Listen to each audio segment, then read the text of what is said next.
It started with a one we found rolled up in an old gas station on the outskirts of Fujinomiya. The place smelled of motor oil and mildew, its shelves lined with expired canned goods and weathered road maps. The map we grabbed wasn't like the others. It was hand-drawn, with detailed sketches of a sprawling forest labeled as Akigahara, commonly known as the Sea of Trees. Beneath its name, someone had scrawled in shaky handwriting, "Enter at your own peril."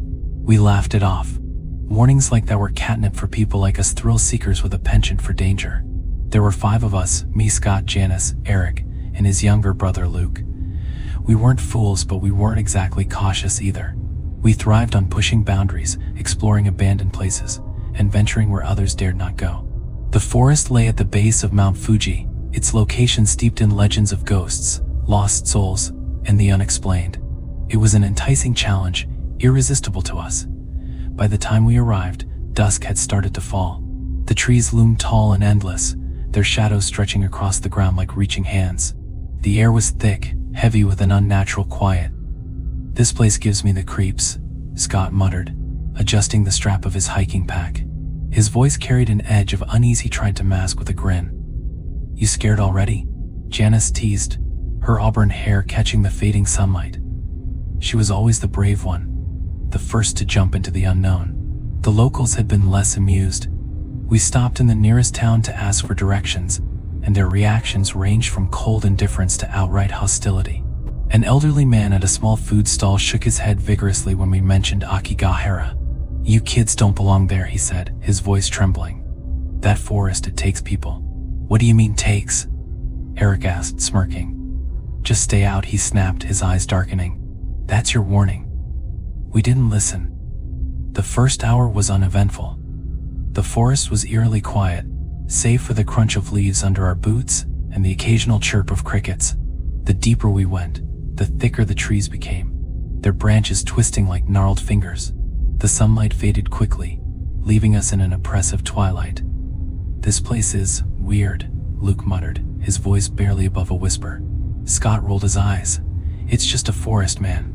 Don't psych yourself out." But he was wrong. It wasn't just a forest. The air felt too still, too heavy. The usual sounds of wildlife, birdsong, rustling leaves, distant howls were conspicuously absent. It was as if the forest was holding its breath, waiting. Then we found the tracks. At first they looked like regular animal tracks, deep impressions in the dirt, claw marks trailing behind. But as we followed them, the shape became wrong. The prints were too large, the spacing uneven, as if the creature had an unnatural gait. Worse, they didn't lead anywhere. They circled back on themselves, looping around trees and vanishing into thin air. "Okay, this is freaky," Janice admitted, her bravado faltering. She scanned the trees, her hand resting on the knife strapped to her hip. "Probably just a bear," Eric said, though his voice lacked its usual confidence. "No bear makes tracks like that," I said, crouching to examine them closer. The ground around the prints seemed disturbed, almost burned, as if the earth itself recoiled from whatever had passed. That's when we heard a low growl, deep and guttural, echoing from somewhere ahead. It didn't sound like any animal I'd ever heard. It was too resonant, too deliberate. We froze. "Did you hear that?" Luke whispered, his eyes wide. "Yeah," Scott said, his face pale. "And it's close." The growl lingered in the air, vibrating through the ground beneath our feet. For a moment, none of us moved. Even the wind seemed to hold its breath, leaving the forest in an unnatural silence. "Okay," Scott said, his voice low. "Maybe we should head back, just to be safe." Janice scoffed, though her hands were trembling. "We just got here. What, are you scared of a bear now?" "That's no bear," I said, straightening up. My instincts were screaming at me, telling me to leave. But how could I admit that? After all, I'd been the one to push us to come here in the first place. "Let's just keep moving. We'll circle back toward the trailhead before it gets too dark." Eric nodded, though his usual smirk was gone. "Yeah, no point sticking around here." We moved cautiously, the weight of the forest pressing down on us. Every crack of a branch or rustle of leaves set us on edge. The deeper we went, the stranger the forest became. The trees grew impossibly tall, their trunks gnarled and blackened, as if scorched by fire. Moss dripped from their branches like torn flesh, and the air carried a faint, metallic tang. Luke stopped suddenly, pointing to a tree ahead of us. "What the hell is that?" Carved into the bark were deep gashes, too precise to be natural. They formed a pattern, almost like a rune. More of the symbols appeared as we walked, etched into nearly every tree in sight. "This is messed up," Eric muttered, his usual bravado cracking. "It's just some freak with a knife," Janice said, though her voice quivered. "Some wannabe cultist, trying to scare people." But we all knew she didn't believe that. We stumbled upon a clearing just as the last light drained from the sky. In the center was a pile of bones, animal, human, it was impossible to tell. The stench of decay hit us like a physical force, sour and choking. Flies buzzed around the heap, their droning loud enough to drown out our whispers. "Jesus Christ," Scott said, gagging. "What the hell is this?" Luke turned away, covering his mouth. "We need to leave. Now." Then came the sound again, the growl, but this time it was closer. Louder. It didn't come from one direction but seemed to echo from all around us, surrounding us. "Run," I shouted. We scattered, instinct taking over. The forest swallowed us whole, the trees closing in like prison bars.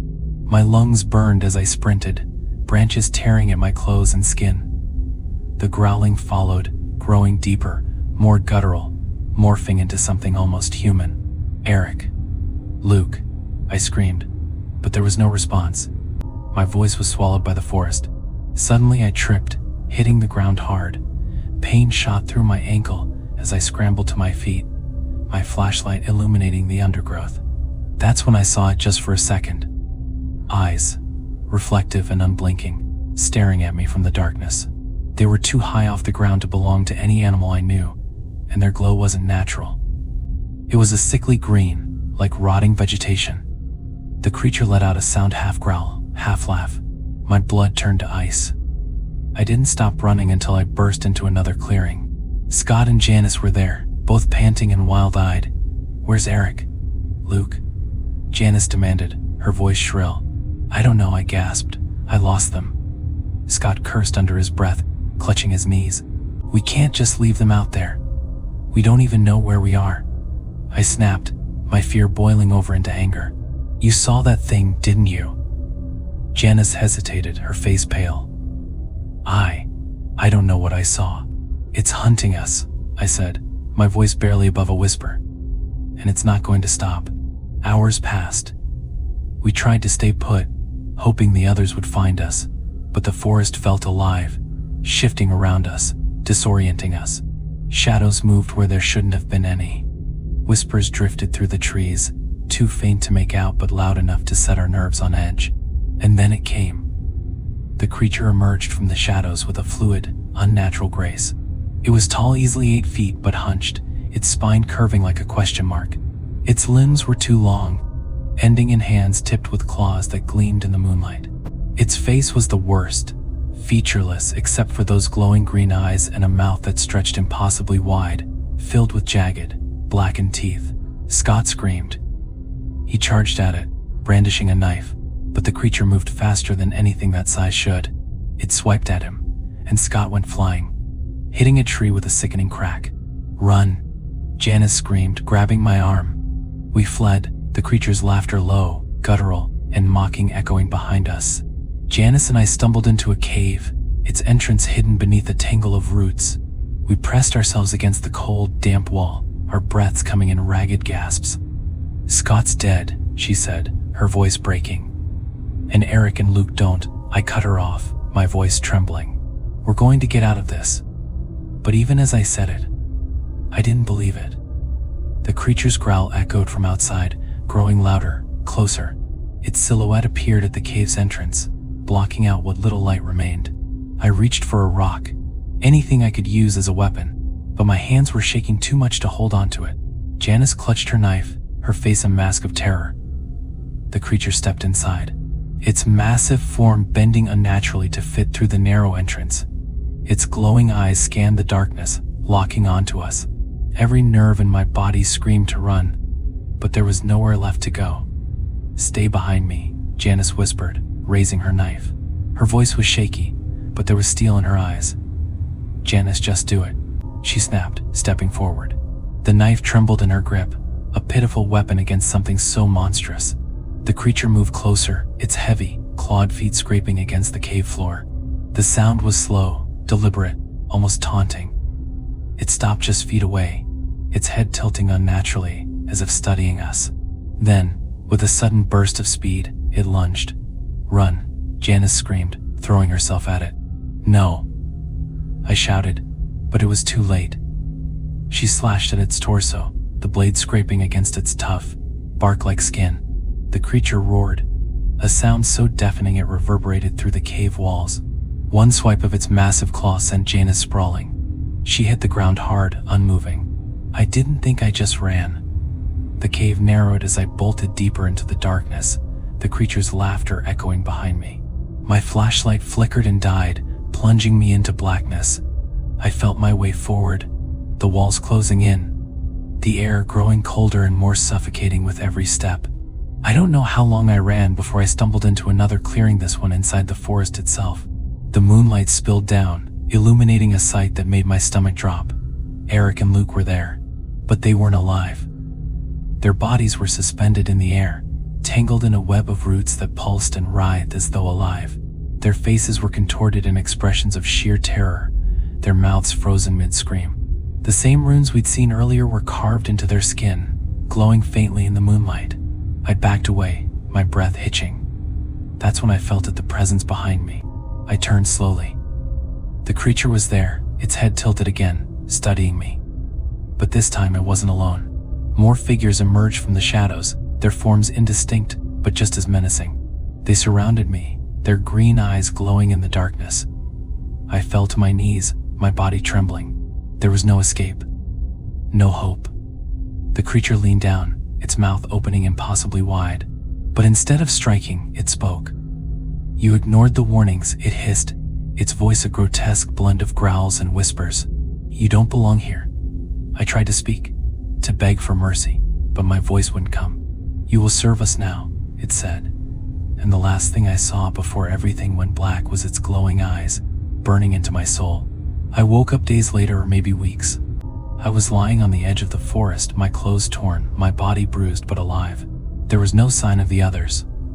The veiled pines loomed behind me, its trees swaying in a wind I couldn't feel.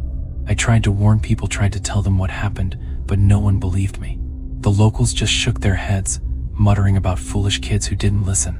Now, every night, I dream of the forest, of the creature's eyes, of the whispers that still echo in my ears. And I know it's not over.